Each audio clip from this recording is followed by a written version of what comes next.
Well, welcome back to my book collection series. Since the first section was over my various books on criticism, film theory, film history, and just general production and whatnot, I figured I would go into my biography shelf since that's where most of my film books are because most film books are usually under the biography section, and by reading books about actors, actresses, producers, directors, it's usually a really great source of finding out information. Plus, they're very plentiful, and usually there's multiple books about the same subject and things like that.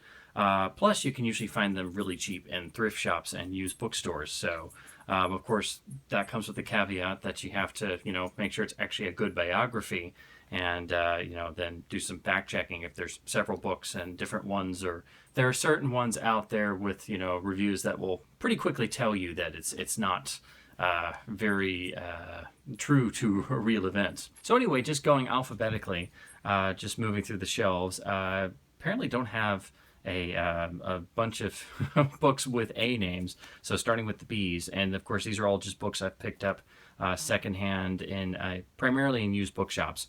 So starting with the B's, here we have the wonderful, first memoir by Lauren Bacall. This is entitled By Myself, which of course is just a really fitting title. This is a wonderful read if you've never read it, and of course has a beautiful still of Bogey and Bacall from To Have and Have Not on the rear, which of course is the film they met on.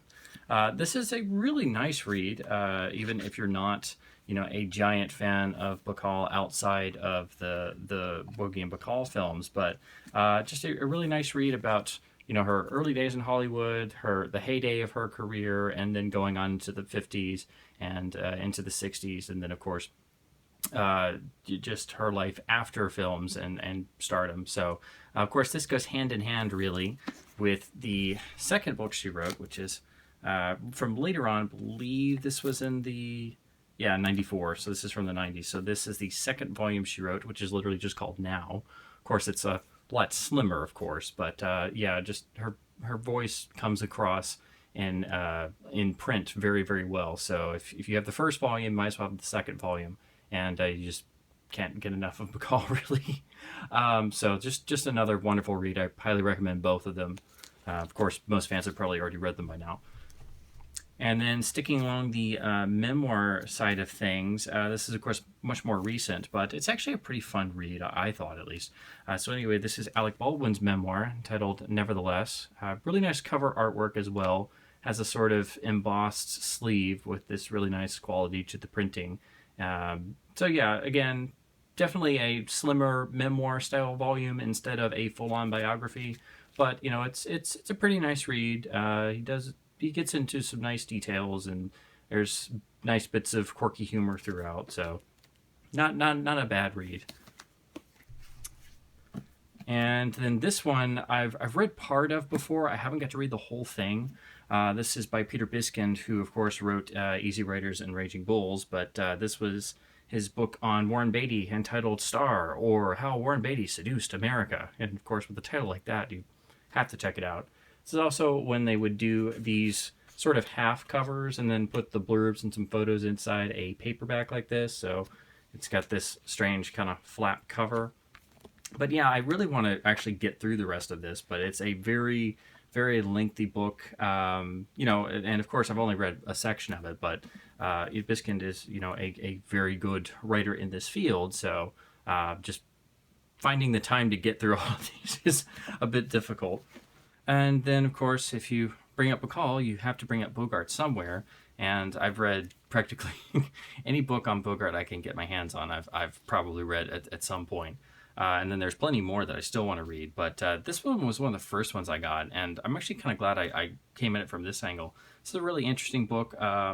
It's kind of, it's not exactly a biography, but it does have biography elements. But anyway, this is the book entitled In Search of My Father, which was written by Stephen Humphrey Bogart, Bogey's son. And it's basically about, it has some little, a good amount of biographical info about his dad, but it also deals with, being the child of a extraordinarily famous world icon, who, of course, died when he was very, very young. So lots of, all kinds of things to deal with. And this book is definitely a good example of somebody writing a book, and you get this sense that they got some sort of catharsis out of it. So it's a very, very good read. There's some nice photo sections in here, and it's one that doesn't get mentioned as much, but it's a really great read, and any Bogey fan will get a lot out of it. Then along the much more biography side, because these are actually biographies, this one I got recently. I know I've probably read it before because I remember the title and the cover. But anyway, this is from kind of the early 2000s. Yeah, let's see, 2011. Okay. So anyway, this is the Bogey biography entitled Tough Without a Gun, the Life and Extraordinary Afterlife of Humphrey Bogart. So what's great about this is it does kind of get into the sort of cult of fame that popped up around Bogey in the mid to late 1950s into the 60s, and then when he really became accepted as a counterculture icon, even into the 1970s, and then how the name outlasted the age of Hollywood and the studio system. So I really want to reread this because I remember it being pretty good, but it doesn't get mentioned as much as the big Bogart tome I'll talk about next.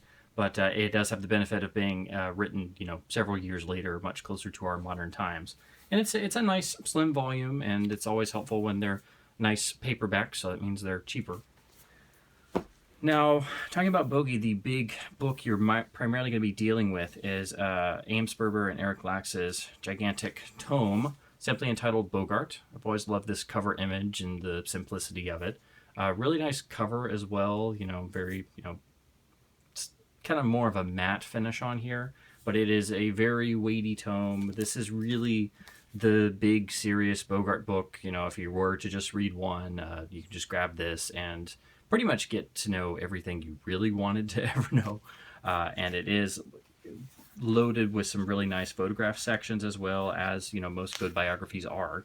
But it really does a fantastic job of charting not only his early days on the stage, and then his early days in Hollywood, because of course he actually flirted with Hollywood and was rejected way before the Petrified Forest, and then of course the early days at Warner Brothers with Petrified Forest and afterwards, and then running through the meat grinder of the assembly line at Warner's, and then of course hitting stardom, and then post Warner's, and then trying to be an independent and everything, and then of course his last days in the 1950s. So this is really the single volume. If you were going for just a single Bogart book, this is where you would start. Eric Lax has been on a number of Bogart commentaries as well, on a lot of the DVDs and Blu-rays, so his name should be familiar if you're already a giant fan and just haven't read the book yet. So this is the starting off point. This is another one I haven't got to read quite yet because one of our local used bookstores has just been really killing it on their stock of just used biographies. So, and with the cheap prices, most of these, at this particular bookstore, hardcover biographies can range for anywhere from 50 cents to, $1.50. So for somebody like me, being able to finally catch up on some of these outside of finding them in various libraries, doing interlibrary loans, or tracking down a copy on eBay and running the risk of getting one of those lovely mass booksellers sending you a very good copy and it's like the worst copy of a book you've ever gotten. So some of these I just picked up out of sheer curiosity, and it's just part of my ever looming to read shelf. So I'm actually quite excited to read this. I didn't realize that there's not a whole lot of books, particularly biographies, that are really in depth about anyone in classic animation outside of your Walt Disney's or your overall book of animation, stuff like that. And then those are more of like coffee table books. So I picked up on this, simply entitled "That's Not All, Folks." It's the biography of Mel Blanc. And of course, co-written with others, but this looked too interesting to pass up. So I just wasn't aware there was a good biography out there about any of the classic animation talent outside of the handful of big names. So I'm excited to actually read this when I get a chance to. Now, this one was another used bookshop find, as pretty much all of these are. I did get a chance to read through this one. It's really a good read, just because I think the subject is so fascinating. But this is simply entitled Richard Burton, My Brother, which is basically a memoir of sorts written by Burton's brother, who, of course, has the original family name, if I'm remembering that correctly. So, again, it's like the In Search of Bogart book. It's like a mixture of straight biography and then just memoir and remembrances and such. And anytime you get into books like this, it gives you a much closer, more intimate viewing of a person, because, of course, it's being written by people they were intimate with and family members and stuff like that. And that way you're able to get away from the public persona. But Burton's one of those characters I just find unbelievably fascinating, and just the few really long, in-depth interviews he gave in the 60s and 70s, you can look them up. People have uploaded some of those to YouTube, and they're just unbelievably fascinating. He's one of those few people, one of those rare individuals that could literally read the phone book, and it's the most fascinating thing you've ever heard. So, but anyway, this is just an interesting read, and I would really like to see if there is a good biography on Burton out there. So this was just something I saw on the shelf in the used shop, and I'm like, well, maybe this will whet my appetite a little bit. Now, this is a wonderful book I wanted to read for a long time. It's not necessarily the easiest book to find. I don't know if this was republished all that much, but when I found it, this is a really nice, first edition. It's got the, already had the Mylar protective cover on it, so I was like, okay. So this is the Cagney autobiography, Cagney by Cagney. This is definitely a really wonderful, insightful book. It's not a full biography. It's not a giant tome, but it's just really amazing to hear Cagney and sort of, much more his own idiom. And of course, by this point in time, he was had been retired for a great number of years and did not do a lot of interviews or talk shows or various things. So this is just a wonderful book. If you've never read it and you're a Cagney fan, it's definitely a must. It does have, of course, like pretty much all of these books do, it does have a nice bit of stills somewhere in the middle. But you don't let the small size fool you into thinking there's not a lot of content in here. This is a really, really great book. And again, essential for Cagney fans. So, since we're moving alphabetically, and anybody who knows me probably knows where this is going pretty soon, but so we move on to the C's on the shelf, and of course, there must be appearance by the legend himself, Michael Caine. So this is his first autobiography, of course entitled "What's It All About?" In reference to Alfie. Very plain jacket, but of course there's a nice classy 90s author style photo on the back. Mike in his 90s appearance. It's funny how different Michael Caine looks in different eras if you go back and you look at various publicity photos and of course films and things. But he has distinct looks for different periods. So this is his 90s phase, but in a very pensive photo. This is a really great book. It's got tons of great photos. They even put photos in the front piece and end piece of the book itself. So it's a very nice, warm, wonderful read. You could totally picture as you're reading, actually literally sitting in the same room with Michael Caine actually telling you this stuff, and just suddenly realized that he actually read the audiobook for this, so I would actually like to track that down too. But of course, this was the first volume, which was eventually followed by the second volume. And I have to say, I kind of like the first book is, it's very much in the biography form and stuff, and it's very good. But I kind of like the whimsical rambling style of the second book a little bit better, which of course is The Elephant to Hollywood, and has this really great cover design where you have a modern photo of Mike on the front, and then one of the classy, iconic mid-60s photos, and also interesting they published it in black and white too. So, of course, this being a second book, I was like, how can you tell your own biography twice? Just say, oh, I lied out the first time. So this is much more a rambling, sort of anecdotal, but also, of course, talks about the years after the first book too. So And of course, it's definitely a slimmer volume, but it's just a heck of a lot of fun. And I definitely recommend both of them, but you can pick either one to start with. I actually read this one first before I got to read the first one. I do really need to get his newest book, which came out last year, which of course is called Blowing the Bloody Doors Off, which of course Michael Caine would have a book called that. I just haven't got a chance to actually pick a copy of it yet, but this is a wonderful book, and he also apparently read the audiobook for this too, so now I really need to get that because you can't have enough of Mike in your life.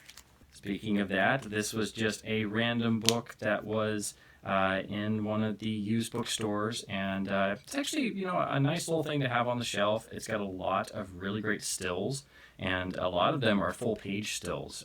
They're all black and white. Well, no, I should take that back. There are color ones, but it's just a wonderful book, simply entitled "My Name is Michael Caine." So yeah, it's basically a sort of miniature biography, but again, the reason why I picked this up was the super cheap price and the really, really lovely stills in here. Let me flip open to some of the good ones.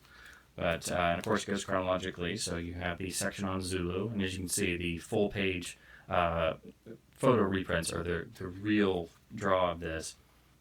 And the text is actually really good too. I've read through this, and it's not just, you know, the usual generic you know, like magazine blurb type writing, but again, just filled with stills and runs through, you know, pretty much his entire feature career. And I think this was published, let me see, I'm trying to figure out where it cuts off. It pretty much carries up into the early 90s because the publishing date on this is 1991.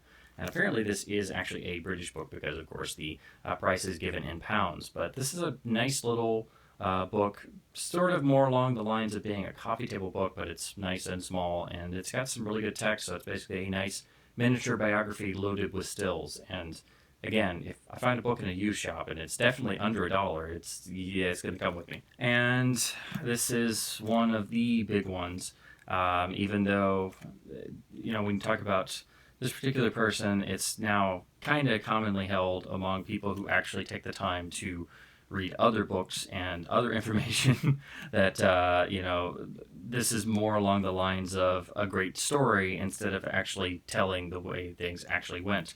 But this is, of course, Frank Capra's classic autobiography from the 1970s, name above the title. This is the original hardcover printing with this pretty cool cover. This is actually one of the first film books I ever bought growing up as a kid, and I read it a great number of times. And thought, man, these are some great stories. And then when later on you come to realize that a great number of them were either heavily embellished or, you know, various key players were kind of played down and, you know, things were rewritten to sound better. It's basically like, man, well, I guess it's more of like a great movie instead of a actual, you know, great biography. But there's still a lot of great stuff in here, but you do have to read the whole thing with definitely much more than just a big grain of salt. But it makes a great companion volume to what I'll discuss next. But yeah, this is still really essential. I think everybody should still read it to understand a lot about Capra and his style, and of course the time periods he worked in, and his attaining a certain place and a certain height in the industry during the years of the Depression, and then of course what happened in the post-war period. So not just Capra, but others who were in similar positions. It's definitely a really great, fascinating book. It does have, you know, the typical still sections, and of course there weren't a whole lot of film books when this came out in the, you know, early to mid 70s, particularly real big tomes by the actual people who were there at the time. The only trouble is you have to read this and understand that, you know, it's there is fabricated stuff in here. There's no getting around it. But of course, most people don't take that long to actually cross-reference or read other things. But still a really great, important work. But you should definitely read this and then dive right next into the next book on the shelf, which is easily, by far and wide, one of the most important, great books on not just individuals in the motion picture industry or directors, but just one of the best film books in general, just overall, because the level of detail in here is ridiculous and amazingly insightful. That, of course, is Joseph McBride's Catastrophe of Success, his book on Frank Capra. And this is really where, McBride was the first person to really take the time and dig into all of the stuff Capra had in his book and all of the various documentation of various documents and information out there, and really piece together, what really happened. Not just with the people who worked with Capra, but really, promoting the strength of the Capra Riskin team, which really got downplayed in the overall self-mytholizing. And then really, in this book, you really get to the heart of the individual behind the name above the title. And that's what's so important about this. And not just the heydays and the glory days and the famous pictures, but his start as a child of immigrants, how he eventually got into the motion picture industry and clawed his way up through the Poverty Row studio, which of course was Columbia. And then, of course, the World War II period, working for the government, and then essentially the fallout and downward spiral his career took in the post-war period. So this book is amazingly well-researched and just beyond worth its weight in gold. It's just an incredible work. You have to read this if you want to know anything about Frank Capra or the Capra films. It's that important. Just an incredible book. This is actually a later edition that I wasn't aware of until I stumbled across it. It adds a little bit of stuff in the appendix primarily. It's pretty much some newly declassified governmental documents that were added as further information. So there is some really great stuff in here. The text is still pretty much the same. So if you have an earlier edition, or you're looking at a copy that doesn't have this little tiny extra section in the back, it's still the same book pretty much. But if you're looking for just a copy of your own, try seeking out one of these later copies with that little extra appendix section in there. But this is an incredible book. It's a must read. This was one I did not realize even really existed until I found it a number of years ago in a used shop. It's a wonderful read, and I just had to read it. So anyway, this is the autobiography of Joseph Cotten, beautifully entitled "Vanity Will Get You Somewhere." If you're a fan of Cotten at all, this is just a wonderful book. Just a lot of fun. It's not super thick, so it's not like getting through a big tome. But a lot of times these books that are more on the obscure side, not really reprinted, and not by the super A-list stars that people might remember in terms of just overall general recognition. There's still lovely little gems hidden away like this. So this is a wonderful read.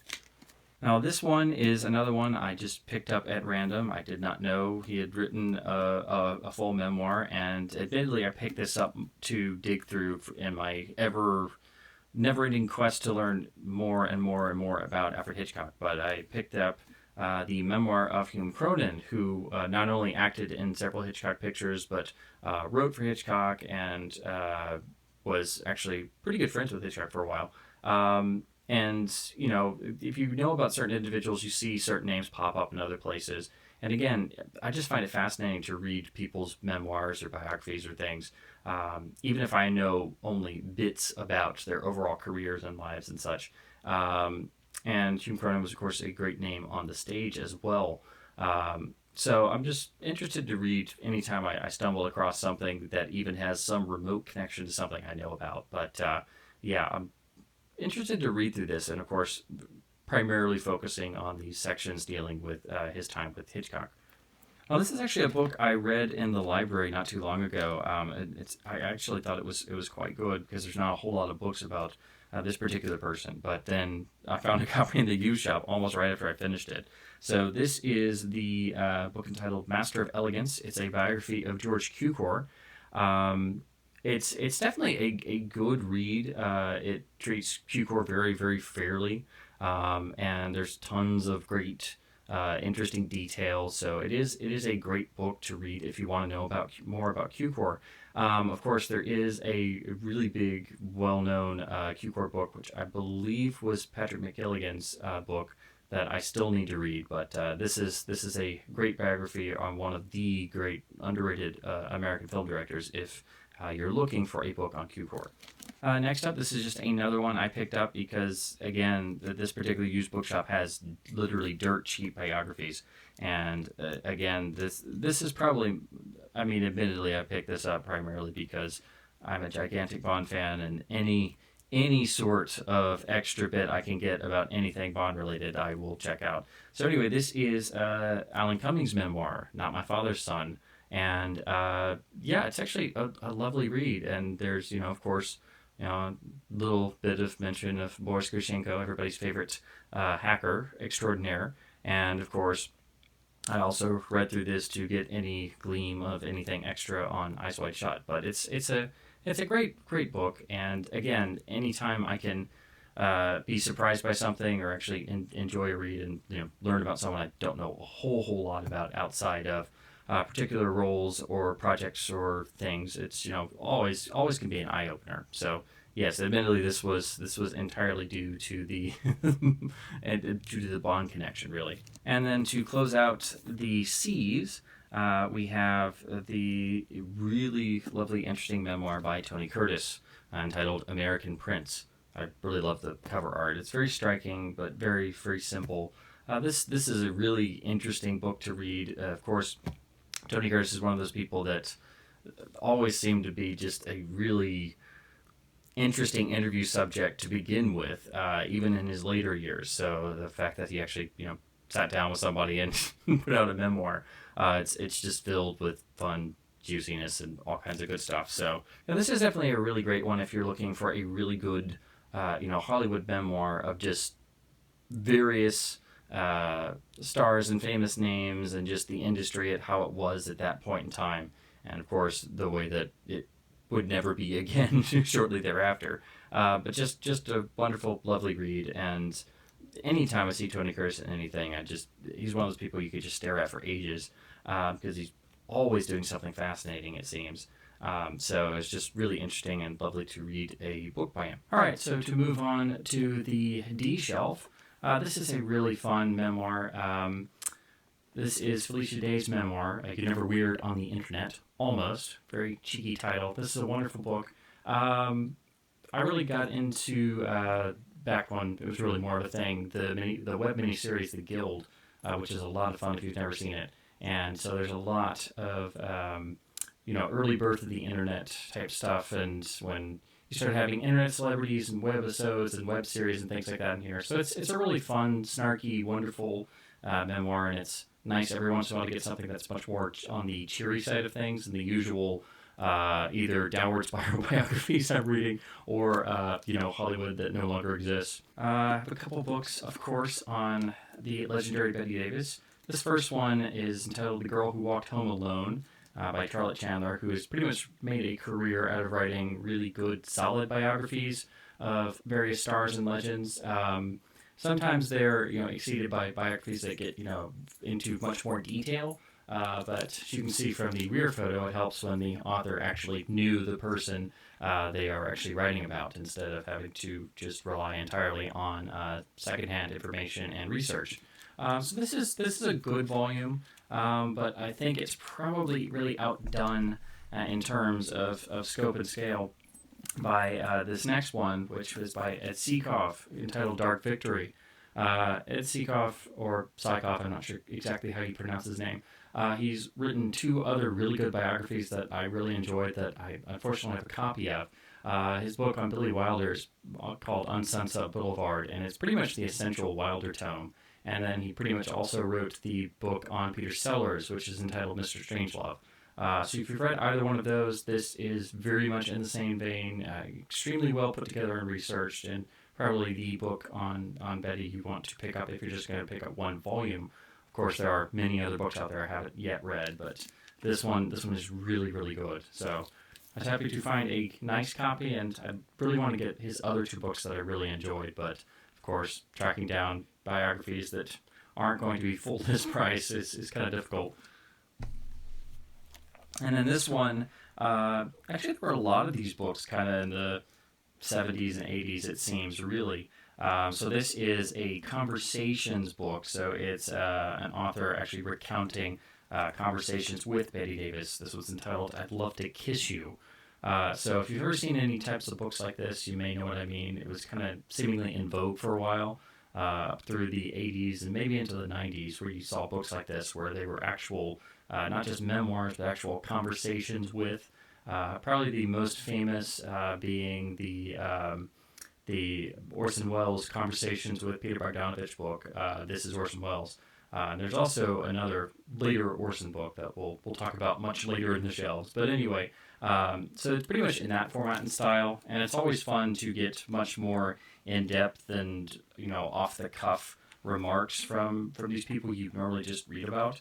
But yeah, so I was just interested to see this. I found it in the used bookshop, as I did pretty much all of these, and so just it's been on my read shelf for too long, so I need to dig through it. So this next one is a really interesting tome. I've read the first part of it, and I need to really finish it because it's very fascinating. This is a very uncommon tome and not discussed very often enough, but from a very unique perspective of a certain period of time that's discussed, but usually not often in detail. So this is titled A Memoir of Hollywood 10, Odd Man Out, by Edward Dmytryk. So this is pretty much his memoirs of the entire HUAC hearings and being a member of the Hollywood 10. And Dmytryk has really an interesting perspective because of the Hollywood 10. He later recanted and actually gave testimony to HUAC and also served prison time. So he's one of the 10 that really didn't exactly agree with all the others. And so it's a very interesting perspective. And of course, he talks about his directorial style and his background and history and things. And Dmytryk is really a very underrated director, not talked about enough outside of usually film noir circles, talking about classics like Crossfire. So this is a really, really interesting volume. Of course, it's always great to actually get it in the original person's own words. And yeah, it's from the Southern Illinois University Press, so it's not a common title. And of course, means it's a bit pricier, but it's a nice, relatively hefty volume. It's not super thick or anything, but of a time period that most people don't go into very much detail outside of just discussing the definition terms of HUAC and the Red Scare and not going into how it affected everyone in the industry, whether they were called as a witness or not. So really, really important. And of course, speaking about the blacklist, that's kind of ironic. This is next in the shelf, but and of course, it's really bittersweet. I'm currently in the process of rereading his first book, this autobiography, because it still just smarts hearing the news of his death just recently. But anyway, so this is Kirk Douglas's autobiography titled "The Ragman's Son." This was his first book. Unfortunately, it's got a little bit of tear on the jacket, but this was actually one of the first film-related books I ever got growing up as a kid, because I just found it in a used bookshop, and of course I had not too long before seen Passive Glory and quickly followed by Spartacus as I was delving into my lifelong Kubrick mania for the first time. So this was a must, and I read through it several times growing up, and of course didn't get every single reference, and because I was not as well versed in Hollywood history as I am now. But it's just a wonderful book. Kirk turned out to be an amazingly good writer, and he's very vivid and really doesn't hold back in not just the positives and negatives, but and actually taking a frank view of himself and his career and his life in general and his own mistakes and things. So this is just one of those really great books that really seems to try and tell it the way it was, and again, it doesn't hold back, and you can't really put it down. It's so wonderfully written, so warm and conversational in tone, and you do get some stills on the back, and then the typical glossy page insert with all the photos in the middle of the book. And even though this is from the 80s, it's still a really great book, and of course covers pretty much the majority of his Hollywood career. Of course, he made several films and a few other projects after this, but this this was meant to be comprehensive up to the time period. Now, I don't have every book that he's written, but I've read most of them in libraries and such. There's an extra one or two that I don't have to show you guys. But so this is his book from '97, which is entitled "Climbing the Mountain: My Search for Meaning." So this was written not only post his stroke that was extremely debilitating, but of course post a really bad helicopter crash. So it was like you really couldn't keep him down for. So it was like somebody was really trying. So this is really the first of his memoirs where it's just about life experiences and looking backwards, and not necessarily, all about industry and things like that.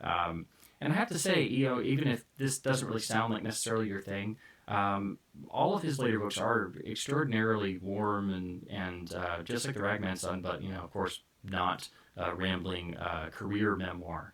So I do think they're all worthwhile. It's been a little since I've read this one, but I'm going to reread it once I finish the first book. But I do remember all of these later books being really, really, really nice to read. So they aren't just throwaways, and they are enjoyable reads, even if it's not necessarily going to have a lot of industry stuff. This one was published pretty recently. It's got the TCM imprint on it, even though I think... Actually, I don't know who published this. Let me see, because so it's actually a main publisher, but TCM had their input on it. So, and this again is a really warm, nice autobiography, and so it's basically built around the letters between Kirk and his wife Anne, and takes place throughout his years as a Hollywood icon and producer. And again, not necessarily what you might be looking for if you're looking for, straight up just film gossip or old school production reports and things like that, and just like real hardcore information. But it's always useful to get, people's views at the time. It's really cool to see actual letters like this where they're, of course, very personal, but then they'll have mention of things going on with people's outlook at that time point in their careers and lives. So this is, again, just a really wonderful volume. And it's really cool that Kirk had several books published in his later years, because they're all really, really good. If you're looking for one that's much more film-based, unfortunately I don't have a copy, but I've read it in the library several times. But his book called I Am Spartacus, which is specifically about the production of Spartacus and hiring Dalton Trumbo, and then giving him credit and helping to break the blacklist. And then it really goes into the Spartacus production in a lot of detail, whereas some of these other books and Ragman Son, it's not as detailed. He doesn't get to spend 150, 220 pages specifically on Spartacus. So that's also a really essential volume that I've been meaning to get a copy of, but I've read it at least twice now. And then this last one, of course, it's much smaller, and due to it primarily being a poetry collection. So this is Life Could Be Verse. This is a collection of Kirk's actual poetry. Most people don't realize not only was he a legend, a producer, a writer, and also a poet, but it's also got some surrounding text that gives background to the poems and such, and so you get a little bit of miniature biography and some interesting little stills for, of course, for reference. So like this, and it's in this nice little hardcover, nicely bound volume. So it's very slim. I guess it's designed to give the idea of being a real volume of poetry, but I just thought it was a really interesting little book that kind of fits nicely on the shelf next to the others, but doesn't get mentioned because it's not a full biography and such. But a really, really interesting book. Now, next to the single E volume, this is really one of the essential books in terms of if you want to know about the industry and power players back in the day, and how things had shaped up in the late '60s, early '70s during the New Hollywood period. This is something that will kind of make you feel as if you've been put in the room, at least at one particular studio, and it's a lot of fun. Of course, it's been turned into a pretty well-known documentary of the same title, but this is Robert Evans's memoir, The Kid Stays in the Picture. This is the original first edition, where the jacket actually has this really cool it's basically printed like it's celluloid. So not only do you have the celluloid motif, but the actual cover itself is clear plastic. So it literally appears as if it's a strip of film itself, which I always thought was a really cool attempt at making a book stand out. And then you have the background. Once you remove the cover, you have the actual black and white on the cover itself. So a really nice printing, I have to say. I really love the design of this book. And again, with every memoir, it's going to be from, someone's own particular point of view. So, of course, if you read a bunch of different accounts, things may not line up 100%. But Robert Evans was really the man responsible for a lot of what came to be the new Hollywood, and was, appointed head of Paramount by Charlie Bluthorn, kind of in the complete, total surprise and shock of everybody else at not just the studio, but in the industry, that he took this young, not very successful actor and just put him in charge of the studio. But, Evans had a lot of great new ideas and sponsored a lot of projects that, eventually turned out to be some of the most important films ever made, and helped to really... he may not have been the one to have originally lit the fuse of the Hollywood Renaissance, as some people call it, but he was certainly a key factor in, fanning the flames of new ideas and new pictures. And if it hadn't been for Evans, we wouldn't have had The Godfather or Chinatown, and among many other things, and of course saving Paramount and picking an ailing studio up and bringing it to national prominence once again. So this is a really great, important memoir. If you've seen the documentary, which is also very good, it's a good documentary, but of course it doesn't get into nearly as much detail as you get in an entire volume that's this thick. So the documentary is great, but I do highly recommend the book.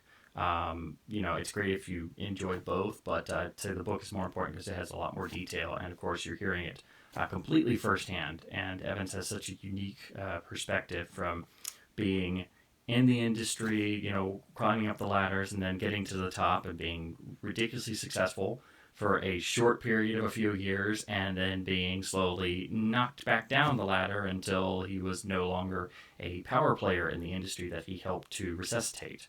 So it's a very interesting perspective, a very unfortunately realistic story of a rise and fall, but just a really, really great book on Hollywood in general. Oh, there you are. Well, thank you for tuning in to this installment of my biography shelf, and I'm going to get through the rest of the shelf in the next couple of uploads, hopefully. Biographies are usually it's one of the genres I have the most of, and of course a lot of books I'm still trying to work my way through that have been on my to-read shelf for way too long. So anyway, hopefully you found some new books to read or find in your local library or purchase for yourself, or got reminded of books you remembered reading part of long, long ago. So anyway, as always, thanks for watching, everybody.